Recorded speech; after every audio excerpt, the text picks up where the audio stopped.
नमस्कार, आप देख रहे हैं बहस का नंबर 1 शो ताल ठोक के। आपके साथ मैं हूं कशिश कर। अमेरिकी राष्ट्रपति ट्रंप ने ईरान को हॉर्मुज खोलने के लिए 48 घंटे का अल्टीमेटम दिया है। अमेरिका हॉर्मुज में बड़े ऑपरेशन की सैन्य तैयारी में जुट गया।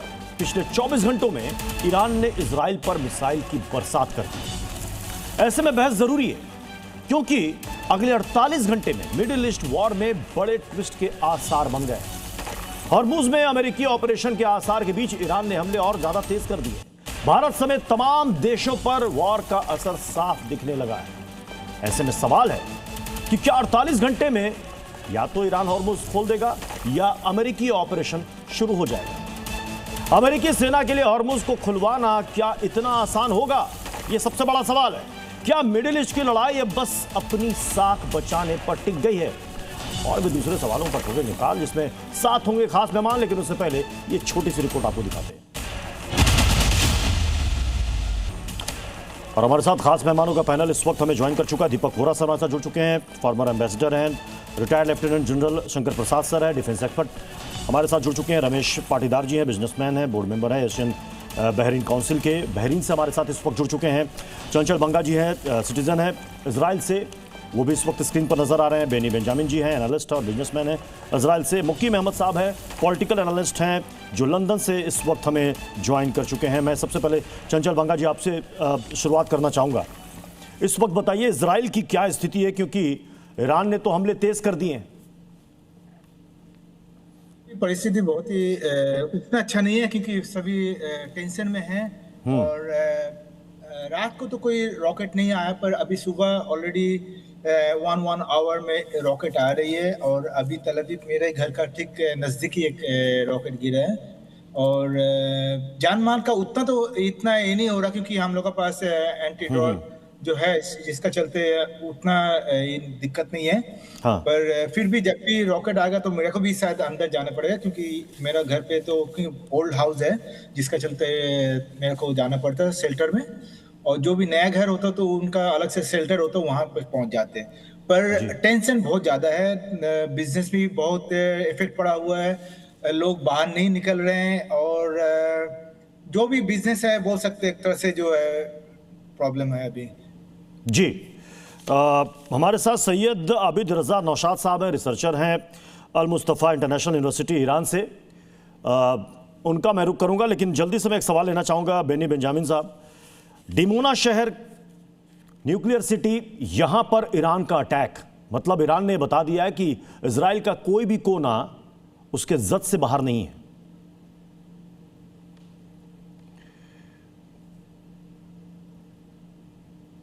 बेंजामिन जी, मेरी मिसाइल्स आते हैं, सब जगह मिसाइल्स आ रहे हैं। आई डोंट से नो, उनसे भी सिटी को छोड़ने रहे हैं। बट एक बात ऐसी भी है कि हमारे जो ड्रोन्स है एंड द प्रोटेक्शन है हमारा, it's I think 90-95% I think so yes, we are suffering from casualties, we are suffering from damage, but we are still much safer than any other country, I'm so sure, because we are having shelters. Then we are also having the time that they are giving us. They know exactly कभी आ रहे, कभी गिर रहे हमारे पास bomb, तो we have enough time to go and be in shelters. Okay, ठीक है। सैयद आबिद रजा नौशाद साहब हमारे साथ जुड़ चुके हैं ईरान से। सैयद साहब, ये 48 घंटे का अमेरिका का अल्टीमेटम, क्या हॉर्मुज खोलने पर राजी हो जाएगा ईरान? जी, आदाब अर्ज करता हूं जितने भी पैनलिस्ट हैं सबकी खिदमत में और आपकी खिदमत में और अपने तमाम दर्शकों की खिदमत में। ट्वीट किया है, ट्रंप ने बयान दिया है कि हम 48 घंटे का टाइम देते हैं, या तो ईरान हॉर्मुज खोल देगा वरना हम उसके तमाम प्लांट्स को नाबूद कर देंगे। लेकिन मुझे ये नहीं समझ में आता कि ये 48 घंटे अमेरिका में कितने दिनों के होते हैं, 72 घंटे अमेरिका में कितने दिनों के होते हैं, 24 घंटे अमेरिका में कितने दिनों के होते हैं। ये तो धमकियां मुसलसल वो देते रहे हैं पहले से कि हम इतने दिनों में ये कर देंगे। पहले हफ्ते में जब आए थे, अटैक किया, हमला किया, और डोनाल्ड ट्रंप ने यह दावा किया कि लीडरशिप को हमने मार दिया है, तमाम कमांडर्स को मार दिया है, लिहाजा हम जंग जीत चुके हैं। फिर दूसरी बार आके कहता है कि हम जंग जीत रहे हैं। फिर आके बोलते हैं कि कहां हो कोरिया, कहां हो जापान, कहां हो ऑस्ट्रेलिया, कहाँ हो, कनाडा कहाँ हो, पता नहीं कौन सा मुल्क, सारे मुल्कों को गुहार लगाते हैं कि फ्रांस तुम आओ, सारे मुल्क आओ और हम हुर्मुज को खुलवाते हैं। भाई अगर तुम सुपर पावर हो और जंग जीत चुके हो तो फिर हुर्मुज क्यों नहीं खुलवा पा रहे हो? जब सारे इनके एलाइज भी, नेटो भी सब मना कर देते हैं कि हम हुर्मुज में आपके साथ नहीं आ रहे हैं, ये आपकी जंग है, आप खुद लड़िए, आपने स्टार्ट की है, तो फिर ये रूठ जाते हैं और कहते हैं कि भाई तुम लोगों ने हमें धोखा दिया, हमें तुम्हारी जरूरत नहीं है, रोना विलाप करने लगते हैं। और उसके बाद दोबारा आप ये कह रहे हैं कि हुर्मुज से, पहले कहा कि हुर्मुज से हमें अब कोई मतलब नहीं है, हुर्मुज से हमारा तेल नहीं आता है, हमारे पास बहुत तेल है, हमें हुर्मुज की जरूरत नहीं है। स्टेट ऑफ हुर्मुज से जिनके इंटरेस्ट वाबस्ता है वो लोग जाने और उनका काम जाने, ये ट्रंप ने कहा। और दोबारा फिर रात को सोते हैं, सुबह उठते हैं और सुबह सुबह ट्वीट कर देते हैं क्या कि 48 घंटे के अंदर अगर स्टेट ऑफ हुर्मुज नहीं खुला तो हम तमाम प्लांट्स को नाबूद कर देंगे ईरान के। जी। तो ईरान ने भी पलट कर जवाब दिया। देखिए, सबसे पहली बात तो उनके 48 घंटे और उनकी धमकियों की कोई वैल्यू नहीं है और उसको ईरान सीरियस नहीं लेता। ईरान ने भी जवाब में कह दिया है कि अगर आपने हम पर अटैक किया, प्लांट्स पर अटैक किया, तो हम रिटेलिएट करेंगे।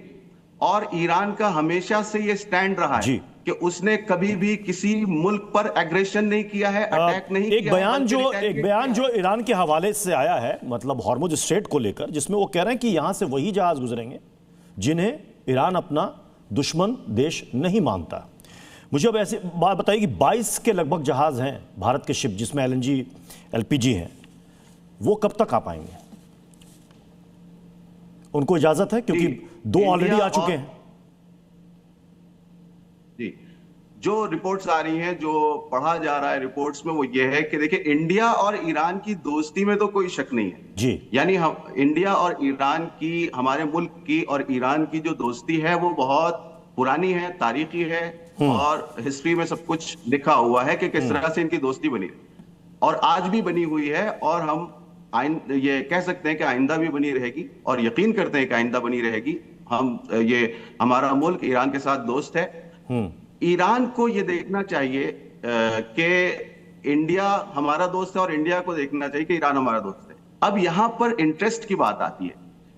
ईरान ने यह कहा है कि जो हमारे दुश्मन मुल्क हैं, जो हमारे दुश्मन मुल्क हैं या दुश्मन के एलाइज हैं या दुश्मन को सपोर्ट कर रहे हैं, अमेरिका इजराइल को सपोर्ट कर रहे हैं, उनकी शिप्स यहां से नहीं गुजरने देंगे। लेकिन उसके बावजूद चाइना की शिप्स गुजर रही है, रशिया की शिप्स गुजर रही है, जैसा कि सुना जा रहा है, और इंडिया की भी शिप्स गुजरी हैं। और वहां के जो आयतुल्ला खामनी के रिप्रेजेंटेटिव है इंडिया के अंदर दिल्ली में, हकीम इलाही साहब, उन्होंने भी इस तरह का पैगाम दिया है, संदेश दिया है कि इंडिया हमारा पड़ोसी मुल्क है, हमारा दोस्त मुल्क है और हम उसकी शिप को गुजारेंगे। तो धीरे धीरे ये रास्ता खुलेगा। लेकिन यहां पर जो बहुत इंपॉर्टेंट बात है, इंपॉर्टेंट बात यह है कि जितने भी रीजन की कंट्रीज हैं उनको ये देखना चाहिए कि इस वक्त हमारे मुल्क का, हमारे देश का इंटरेस्ट कहां है, हमारे मुल्क का, हमारे देश का हित कहां है। क्या अमेरिका जो इस वक्त डूबती हुई कश्ती है, टाइटैनिक है जो डूब रहा है, उसके पास हमें जाना है, उसकी कश्ती में, इस डूबती हुई कश्ती में हमें सवार होना है, या ये कि जो ईरान इस वक्त साहिल निजात बना रहा है उस पर हमें आके इत्मीनान से रहना है। यानी रीजन के इंटरेस्ट को हमें प्रीफर करना चाहिए बजाय इसके कि हम अमेरिका और मैं एक छोटा सा सवाल का जवाब चाहूंगा, उसके बाद मैं बाकी मेहमानों का रुख करूंगा। क्या इस वक्त डायलॉग की कोई गुंजाइश नहीं है, संवाद की, आपसी बातचीत की? जी देखिए, ईरान की तरफ से तो ये अभी कहा जा रहा है कि देखिए, डायलॉग्स तो 20 साल से ज्यादा से चल रहे थे और नेगोशिएशन चल रहे थे। इस बात को लेकर मुसलसल मुज़ाकरात चल रहे थे, डायलॉग्स चल रहे थे, लेकिन डायलॉग्स से वो बात हासिल नहीं हो सकी, बल्कि एन नेगोशिएशंस के दरमियान 2 बार ऐसा हुआ। अभी 12 दिन की जो जंग हुई उसमें भी यही हुआ, नेगोशिएशंस चल रहे थे और अमेरिका ने इलीगल वॉर शुरू की, इजराइल ने अटैक किया। और इस बार भी यही हुआ कि नेगोशिएशन चल रहे थे। और जो आप ओमान के FM का अगर आपने बयान पढ़ा, आर्टिकल पढ़ा जो उन्होंने लिखा और ट्वीट भी किए हैं, उसमें उन्होंने बयान, नेगोशिएशन बहुत अच्छे चल रहे थे, अच्छे मरहले पर पहुंच गए थे, लेकिन उसके बावजूद क्या हुआ, यहां पर अटैक कर दिया जाता है, जबकि ईरान बिल्कुल सही साइड पर था और नेगोशिएशन कामयाबी के साथ आगे बढ़ रहे थे, लेकिन उन्होंने अटैक किया। और उन्होंने आखिर में यह भी ताकीद किया कि देखिए, इसका हल सिर्फ और सिर्फ नेगोशिएशन ही है। ईरान को वॉर के जरिए हराया नहीं जा सकता है। मतलब और इस मतलब 20 आप दिन कह रहे हैं की कि जंग ईरान में- भी चाहता है कि बातचीत हो, लेकिन डरा कर धमका कर। मैं जी खरे साहब, मैं ओमान के एफएम की बात कर रहा जी। हूं, लेकिन अमेरिका जी। सॉरी ईरान ये कह रहा है कि हम 2 बार धोखा आपसे, 1 बार धोखा खा चुके हैं, दोबारा जी। धोखा नहीं खाएंगे। ओके। आपने मुज़ाकरात के दरमियान हम पर अटैक किया है ठीक। और हमारी लीडरशिप को, हमारे जनरल्स को, ठीक है। हमारे कमांडर्स को शहीद किया है। जी। तो इसका नतीजा नहीं है, और यही वजह है कि जो बात नेगोशिएशन से नहीं हल हो पा रही थी, आपने देखा कि 1 महीने के जी। अंदर ओके, ये जो सैयद साहब, मैं चाहूंगा कि आप हमारे साथ अटैक्स बने हुए, रहें। बाकी मेहमान भी हैं, उनको भी मैं इस चर्चा में शामिल करना चाहूंगा। दीपक वोरा सर, मतलब डिमोना शहर पर, न्यूक्लियर सिटी पर, न्यूक्लियर फैसिलिटी पर अटैक, और यह कहना कि आपने नतांज पे हमला किया था, यह देखिए इसका जवाब। अगर डोनाल्ड ट्रंप कह रहे हैं कि 48 घंटे में हॉर्मुज अगर पूरी तरीके से नहीं खुला तो हम ईरान के बड़े पावर प्लांट्स को राख कर देंगे, तो आपको लगता है कि ईरान शांत बैठेगा? बहुत बहुत धन्यवाद सर। जब आपके साथ होता हूँ आपके चैनल पर बहुत कुछ सीखने को मिलता है। अभी मैं इन साहब की बात सुन रहा था। ऑब्वियसली डिप्लोमेसी के बारे में इनका इतना तजुर्बा नहीं है। मुझे तो 52 साल हो गए हैं कि हमने किसी पे हमला नहीं किया। शायद हमास, हूती, हिजबुल्लाह को ये नहीं जानते, शायद वो चंद्रमा से आए हैं जिन्होंने इसराइल पर लगातार हमले किए हैं। उसके बारे में मैं कुछ नहीं कहूँगा, लेकिन उन्होंने जो कहा है, जो पावर प्लांट पे हमला करूँगा, सबसे बड़ा पावर प्लांट इनका 1000 मेगावाट का न्यूक्लियर पावर प्लांट है बुशहर में। अगर उस पर हमला हुआ सर, उसका अंजाम बहुत भयंकर होगा। दूसरा, फाइनली मैं बताना चाहता हूं कि स्ट्रेट्स ऑफ हॉर्मुज में हमारे दोस्त मुल्क के जहाज जाएंगे। सर शायद ये जानते नहीं है, फ्लैग्स ऑफ कन्वीनियंस, लाइबेरिया के, सैन मरीनो के, मोनाको के। आपको कैसे मालूम है उसमें सामान किसका पड़ा हुआ है सर? ये तो सारी दुनिया नहीं जानती है, क्योंकि ये जो फ्लैग ऑफ कन्वीनियंस होता है, अगर मान लीजिए चीन का सामान है तो वो लाइबेरिया का फ्लैग लगा के जहाज जा रहा है, आपको कैसे पता लगेगा उसके अंदर क्या है सर? ये एक बहुत कमजोरी है इंटरनेशनल शिपिंग सिस्टम में। मेरा आपसे अनुरोध है, थोड़ी जानकारी आप हासिल कर लीजिएगा। फाइनली मैं इतना कहूंगा सर कि इतनी जल्दी सिचुएशन इवॉल्व हो रही है कि भविष्यवाणी करना आसान नहीं है। ये कहना हम जीत जाएंगे, हमारा देश सबसे सुरक्षित है और हमारे कोई नुकसान नहीं हुआ, सर ये सब आपको तो पता ही है कितने लोग मारे गए। कभी तो कहते हैं बहुत मारे गए हैं, कभी कहते हैं जी हम बहुत सुरक्षित है, यहाँ पे कुछ नहीं हो रहा। फाइनल लास्ट चीज sir, give me a moment, वो जो अमेरिका के ट्रेजरी सेक्रेटरी हैं, बसंती, क्या नाम है, बसंत, ऐसा ही कुछ नाम है, उन्होंने कहा है कि 1 महीने के लिए ईरान अपना तेल बेच सकता है। बहुत खुश हो गए लोग, लेकिन एंड में उसने क्या कहा है, इसके पैसे ईरान को नहीं मिलेंगे, पैसे हमारे पास आएंगे। इसका मतलब ऑलरेडी ईरान का जो तेल है वो हमारे कंट्रोल में आ गया है sir. So this is important.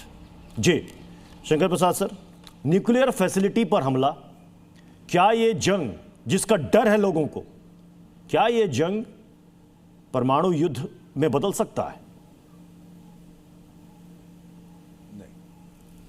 Ji thank you very much. आपके सवाल का जवाब मैं अवश्य दूंगा, लेकिन सबसे पहले ये समझने की कोशिश कीजिए कि तीनों देश जो इस वक्त लड़ाई में जुड़े हुए हैं उनका क्या रुख है, उनकी क्या दिमागी हालत है, किस तरह वो जा रहे हैं।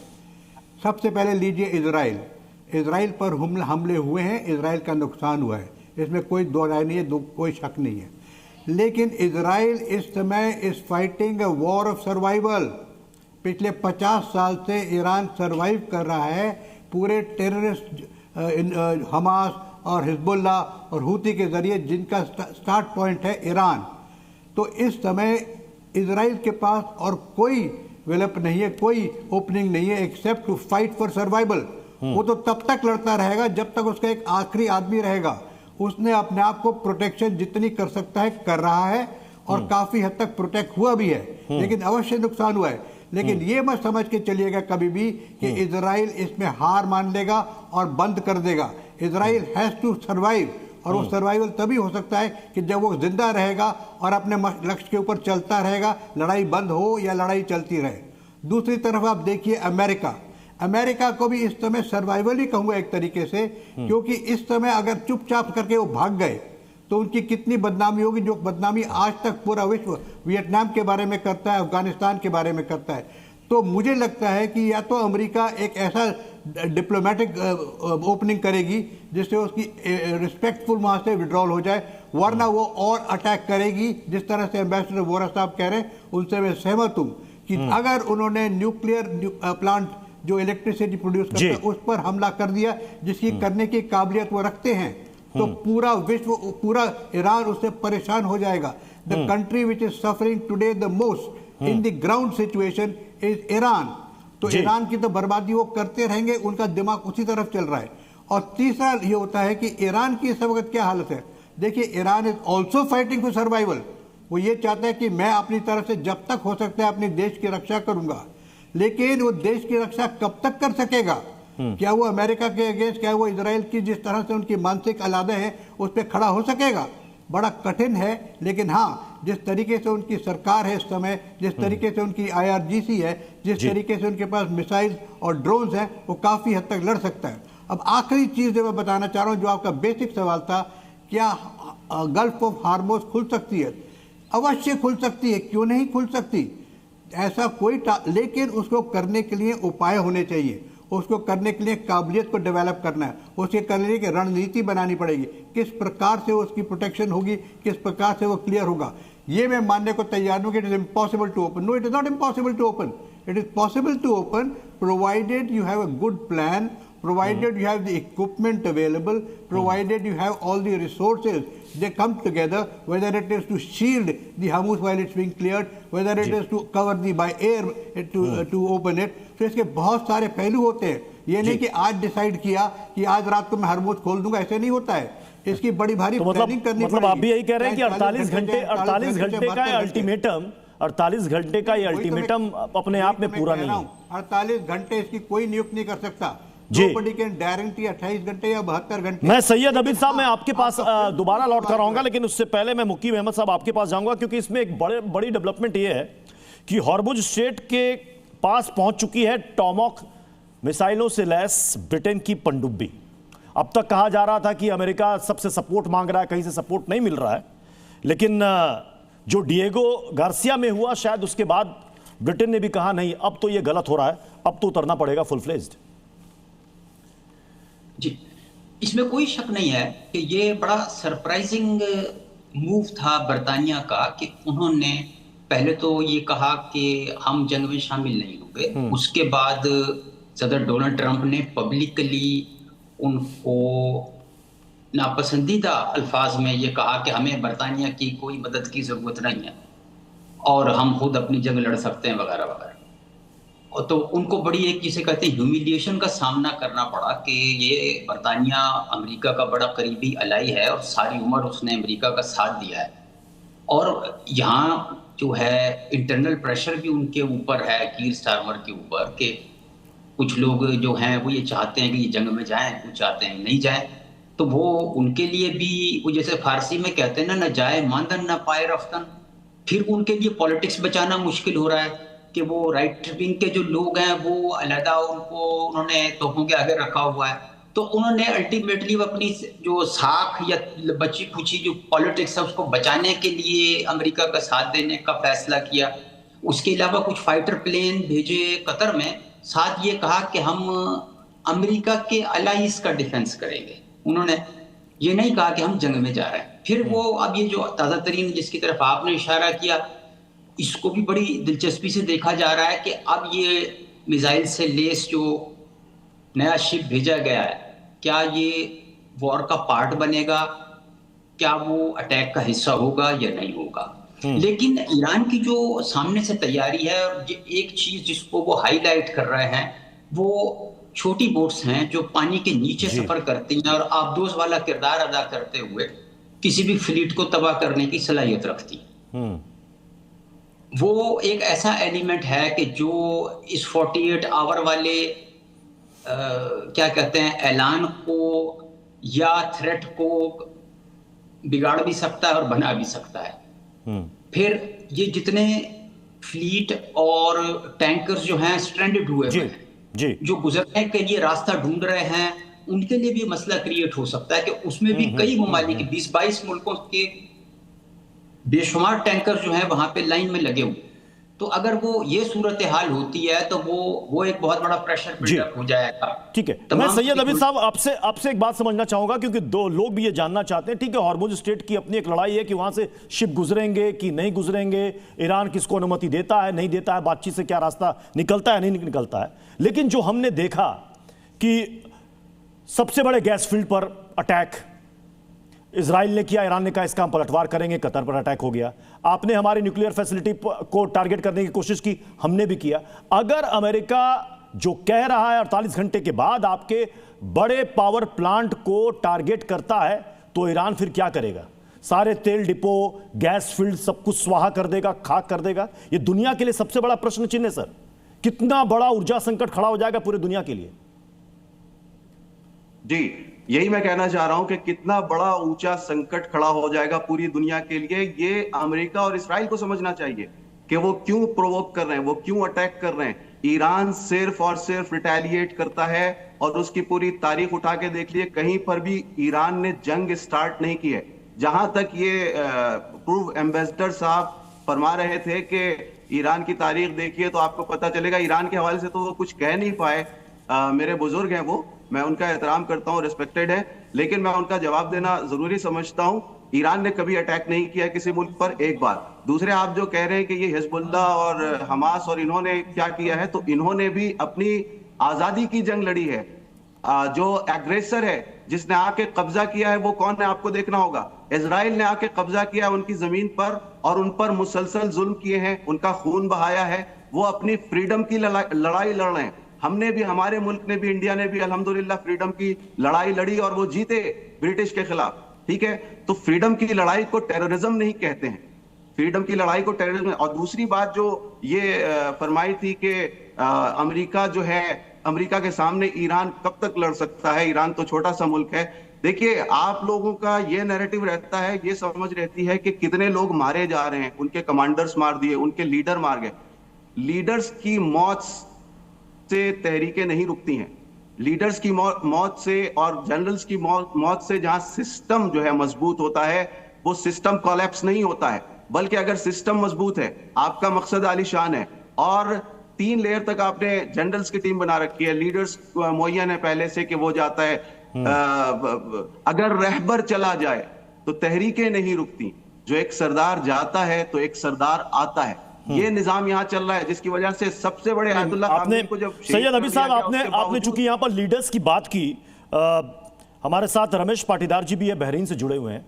रमेश पाटीदार जी, अली लारीजानी जिन्होंने खत लिखा था सभी मुस्लिम कंट्रीज को, उन्होंने कहा था कि ये वक्त है हमें साथ आने का, अमेरिका इजराइल के खिलाफ खड़े होने का, लेकिन किसी ने साथ नहीं दिया। दुखी मन से उन्होंने ये लेटर लिखा था। उनकी मौत हो चुकी है। सवाल यह है, मिडिल ईस्ट क्यों नहीं आ रहा है, बीच में क्यों नहीं आना चाहता? क्या इंटरेस्ट है, या फिर जो ईरान कहता है कि अमेरिका से डरता है?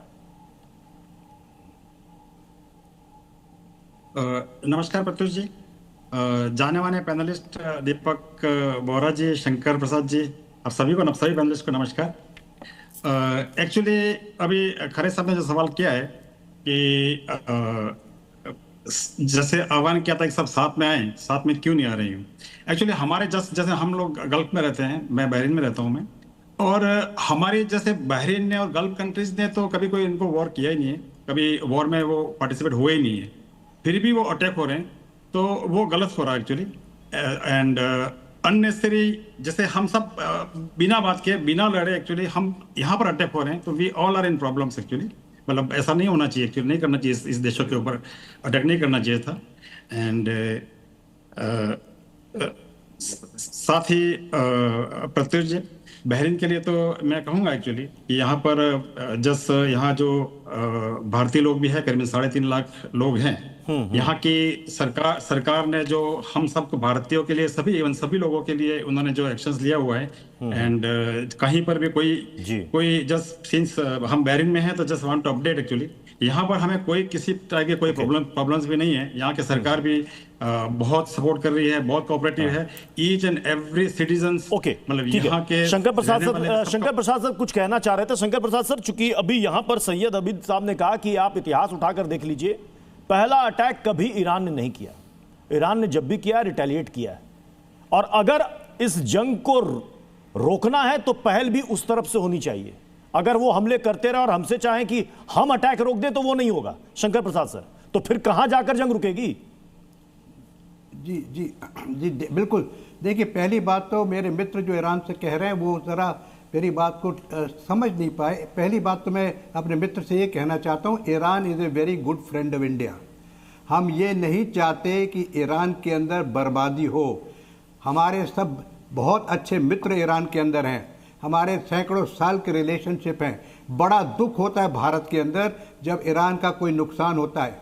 हम नहीं चाहते आपका कोई और नुकसान हो, हम नहीं चाहते कि आपका न्यूक्लियर प्लांट अटैक हो, लेकिन हालात ऐसे क्यों पैदा करे जा रहे हैं कि आपका देश में सफ़र करते जा रहे हैं लोग। इस लड़ाई को इस समय रोकना सबसे ज़रूरी है। इस समय इस लड़ाई में अपने देश को हिफाजत रखना। आपका इतना सुंदर मुल्क है, आपका इतना एडवांस देश है, आपके पास इतना ज़बरदस्त तेल की इकोनॉमी है। Please don't destroy it, preserve it. वही तो हमारे प्रधानमंत्री लगातार कहते आ रहे हैं, this is not an era of war. Please think about development, think about the people, develop your education, health scheme. Why are we destroying each other? तो इस अगर व्यू से ईरान चलता है और हमारी तरफ से मानने को ये करिए कि इस मसले पर एक अपनी इज्जत, ईगो इशू बनाकर सब बैठे हुए तीनों देश। वो अमेरिका कहता है जी मैं नहीं निकलूंगा यहाँ से, मैं सबका देश का बादशाह हूँ। अरे भाई है तो तुम ये गलत काम क्यों शुरू कर रहे हो? We don't support this idea of war by America. We also don't support the idea of making nuclear attacks और डिस्ट्रॉइंग योर न्यूक्लियर फैसिलिटी। हम तो ये चाहते हैं कि ये लड़ाई रुके, गल्फ देशों का जो नुकसान हुआ उसको जल्दी से जल्दी रिपेयर करें। पूरा विश्व, the whole world is going to suffer economically already. दुनिया में देखिए, देश में चाहे आप हमारे जहाज को आने देते हैं, बड़े अच्छे मित्र हैं हमारे लीडर्स, बातचीत करते हैं, भारत को बड़ा आराम से आप देख रहे हैं, भारत की मदद करना चाहते हैं। डिस्पाइट दैट गैस की कमी हो गई है भारत में, पेट्रोल के दाम बढ़ गए हैं, और यही नहीं हर एक चीज के दाम बढ़ेंगे, फर्टिलाइजर के दाम बढ़ेंगे। मैं तो कह रहा हूं अब जो हो चुका है इतने से ही पूरे विश्व में हाहाकार मच गई है। Let us not take this world to a situation where each one of us is having a problem. Deepak Vora sir, Deepak Vora sir, पड़ेगी इसकी, दीपक वोरा सर, आपने देखा डिएगो गार्सिया, यहां पर अटैक होता है यूएस ब्रिटेन के सैन्य अड्डे पर। 4000 किलोमीटर की दूरी, अब तक लोग यही जानते हैं 2 से 2500 किलोमीटर की रेंज है ईरान के मिसाइलों की। ये 4000 किलोमीटर लांग कर मिसाइल का वहां जाना और गिरना, तो क्या ईरान ने अपनी ताकत को दुनिया से छिपा कर रखा, या फिर ईरान का मददगार कोई है जो सामने नहीं आ रहा? बहुत अहम प्रश्न आपने पूछा, इसका साधारण जवाब नहीं है। सबसे पहले बता देता हूं, मैं नहीं मानता कि कोई भी अटैक हुआ है डिएगो गार्सिया पे। इसको फॉल्स फ्लैग हम कहते हैं। बहाना चाहिए था ब्रिटेन को और बाकी कुछ नेटो के देशों को कि हम जंग में कूद पड़े। पहले तो कह दिया था कि हम नहीं जाएंगे, ट्रंप ने कहा ये तो डरपोक लोग हैं। अब ये जो हुआ है उसके बाद आपने देखा ब्रिटिश एम्बेसी वॉशिंगटन में ट्वीट किया कि बहुत से देश अब आ जाएंगे हॉर्मुज में। किन किन से भिड़ेगा? मेरा नहीं मानना कि 4000 की कैपेसिटी, ये साहब जो ईरान के हैं ये जब जो मर्जी कहें कि चंद्रमा तक हमारे चले जाते हैं और घूम फिर के वापस आ जाते हैं। Reality is different. एक होता है अफसाना, दूसरी होती है हकीकत। तो मेरे को तो 52 साल डिप्लोमेसी में हो गई, 20 साल उस एरिया में रहा हूं, मैंने देखी है सच्चाई वहां की। मेरा मानना है सर, मेरा अपना मानना है कि एक बहाना था ये, और इसके बाद ये काफी सारे देश इसमें आ जाएंगे।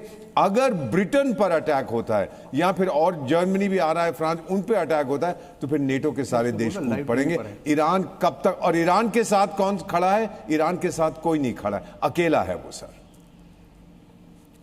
सैयद आबिद साहब, मतलब नेटो की भी एंट्री मुमकिन है, हो सकती है। फिर तो सवाल यही होगा कि जंग में फिर अब दो हाथ जब करने पर दोनों पक्ष उतर आए हैं तो कौन किसके साथ खड़ा है, किसके पास कितनी ताकत है, जीत का अंदाजा उसी से लगाया जा सकता है।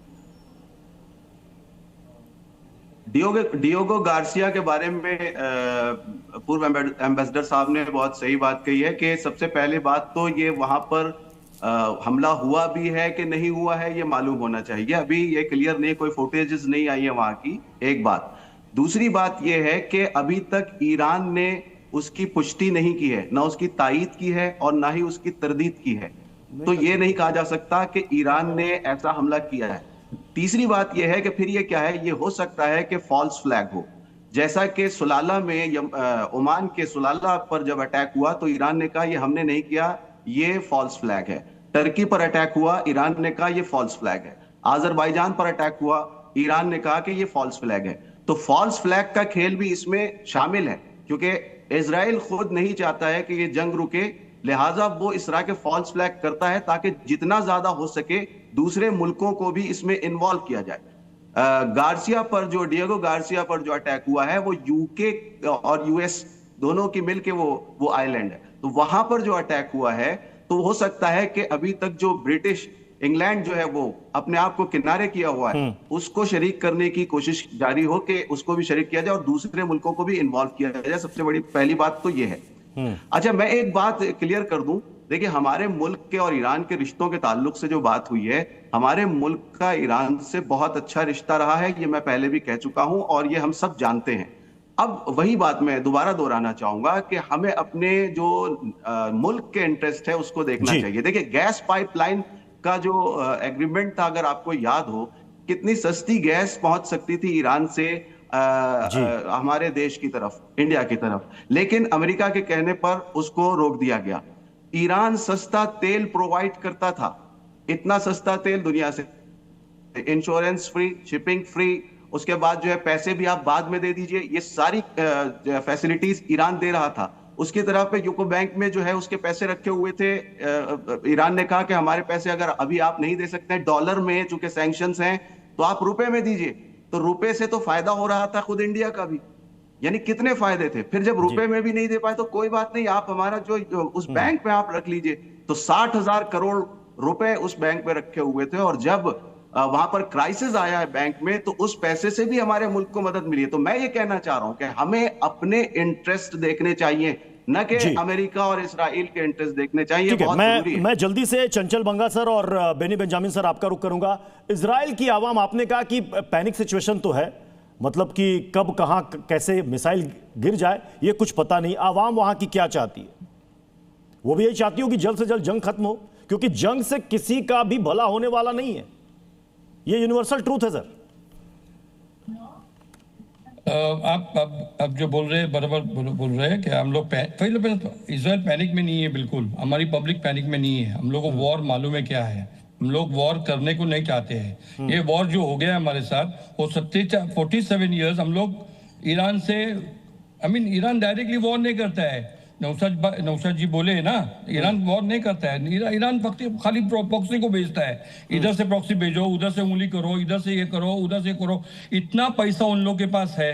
अरे डेवलप करो तुम्हारा कंट्री को, तुम्हारा पीपल को डेवलप करो। What is the opinion Iranians itself? I don't blame anybody for this. I blame only the world, that they were supposed to open their eyes for 47 years. इतना 47 साल हम लोग ने ये किया। We are small country. We don't want to take पंगा with Iran. 80% more size than our country. We don't want to do anything with Bangladesh. We were having good relations with Iran, but they are thinking that we took the land of Palestinians. All this is stories, You can go to Quran by yourself, Naushad ji. आप कुरान में जाओ और देखो क्या लिखा है कुरान में, किसका देश है वो, कौन ये क्या है। उससे भी हम लोग ने कितने बार, अभी इजिप्ट के साथ हमारा पीस है, जॉर्डन के साथ हमारा पीस है, एक भी सोल्जर उधर नहीं मरा। हम लोग को मांगता है क्या तुम्हारे अपने पैलेस्टीनियन के साथ 90% of our land we were offered them, but Arafat ने नहीं लिया वो ऑफर, बाद में अब्बास ने ले लिया ऑफर। हम लोग को वॉर नहीं मांगते। हम लोग का छोटा कंट्री है, very busy with the country developing the world. Believe me, we are small country developing the world. Chanchal ji, जो डिमोना शहर में जो अटैक वहां पर हुआ है, जो खबरें आ रही हैं वहां से कि लगभग 80 से 100 के आसपास लोग घायल हुए हैं। इंटरसेप्टर वहां पर काम नहीं किया, वो मिसाइल वहां पर आकर गिरी जिससे नुकसान पहुंचा है। क्या जानकारी आपको है? हाँ, मैं भी देखा हूँ और प्लस मेरा फ्रेंड भी भेजा है फोटोग्राफ वीडियो। मैं एक चीज मैं बोलना चाहता हूँ, देखिए क्योंकि इजराइल इतना डेवलप कंट्री है, जो आयरन ड्रोन का चलते हम लोग को पूरा डिफेंस हो जाता है। वो चीज ईरान को भी समझनी चाहिए। आप जैसे रॉकेट छोड़ रहे हैं, हम लोग को पता चल जा रहा है आप रॉकेट एक ही है, इंसिडेंट के हम लोग यहाँ पे, उससे हम लोग पहले अपने आप को सेव कर लेते हैं। हाँ, इकोनॉमिकली थोड़ा तो हो गई, डिफेक्ट होगा, पैनिक थोड़ा बहुत तो हो गई, ऐसा बात नहीं है, सब कोई पैनिक है, पर शांति चाहते हैं, हर कोई शांति चाहता है। क्योंकि हर कंट्री को अगर डेवलप करना है तो एजुकेशन दीजिए। ये जो अटैक करके कोई डेवलप नहीं होगा, ये पैसा बर्बादी है। और उससे तो मैं दीपक वोरा सर आपसे आखिरी कमेंट चाहूंगा, क्योंकि सुबह 5:15 बजे भारतीय समय के अनुसार अमेरिकी प्रेसिडेंट का एक पोस्ट आता है, 48 घंटे का अल्टीमेटम जो खत्म होगा आज पार करके परसों। अब ये बताइए सर कि 48 घंटे बीत जाने के बाद जो ट्रंप कह रहे हैं इतना बड़ा धमाका करेंगे, इतना बड़ा हमला करेंगे, आपको लग रहा है ऐसा होगा? अगर हुआ तो इसका परिणाम क्या होगा? परिणाम बहुत बुरा होगा, ये आप हम लोग सब जानते हैं। अगर उसने पूरी ताकत अपनी लगा दी तो फिर बहुत बुरा इसका परिणाम होगा। फाइनली हमारे जो मित्र ईरान की इतनी तरफदारी कर रहे थे, 2012 में ये ऑयल जो हमने रुपए में खरीदा था ये ईरान की भीख मांगने पर किया था, क्योंकि ईरान हमें तेल भेज रहा था, कोई खरीदने को तैयार नहीं था, हम डॉलर नहीं दे पाते थे, सैंक्शंस थे। तो हमने कहा हम भारत में रखेंगे रुपए और आप रुपए से दवाइयां खरीदो, चावल खरीदो, जो खरीदो। So the reality is that, उसको गलत मत बताइए कि कोई हमारी मदद नहीं की, बल्कि हमने ईरान की मदद। I was involve in that deal sir, मैं जानता हूं। फाइनली डोनाल्ड ट्रंप अब इतने गुस्से में है कि वो क्या करेगा कोई नहीं जानता।